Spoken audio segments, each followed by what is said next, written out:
From WNDU TV, Channel 16, South Bend, this is NewsCenter 16 at 11. Good evening, I'm Robert Borelli. Thanks for joining us tonight.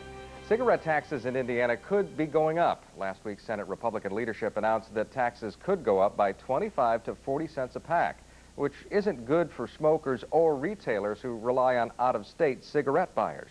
NewsCenter 16's Stephanie Stang is live in the newsroom to explain the impact. Stephanie? Indiana last raised its cigarette tax in 2002, and right now raising the tax again is only in the preliminary stages. But if legislation is passed, the state could gain millions. Along State Road 933 by the state line, the road is lined with cigarette stores. At the Smoke Shack, 80% of their customers are Michigan residents who would have to pay higher cigarette taxes if they didn't head south. The price difference, it's at least $2 or more. And then we get people from Kalamazoo and Detroit that come down here and they buy like 5 or 4 cartons.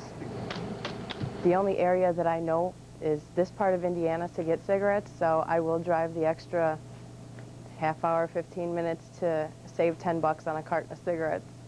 Michigan has one of the highest taxes in the country, Kentucky the lowest, and Indiana is in the middle, ranking at 27th. Of course, that could change if legislators vote to raise the tax by 25 to 40 cents a pack. The state could then add $150 to $240 million to the budget. But retailers relying on Michigan smokers are against the idea.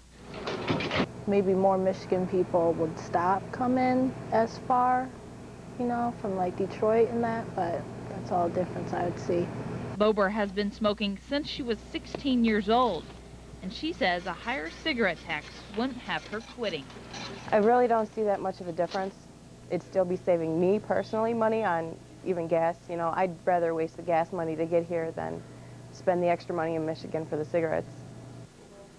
The tax increase is not in legislation yet, but lawmakers say they want to work on passing a balanced budget first out of the House. But each penny increased in the tax raised about $7 million more a year, which would help close that budget deficit. Robert? NewsCenter 16, Stephanie Stang, thank you. Well, students at public universities could soon have a fixed-rate tuition for their 4-year college run.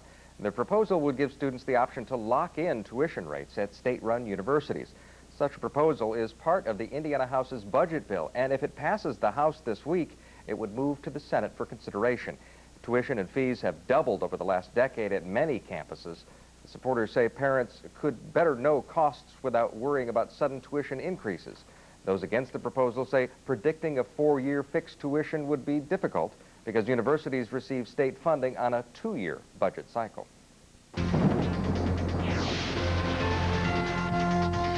Well, things are looking a lot better for us for the rest of the night. The area of snow, rain, pretty much out of the area. Still a couple of areas of light drizzle, but live Super Doppler 16 not picking up much of anything anymore. So things have certainly calmed down.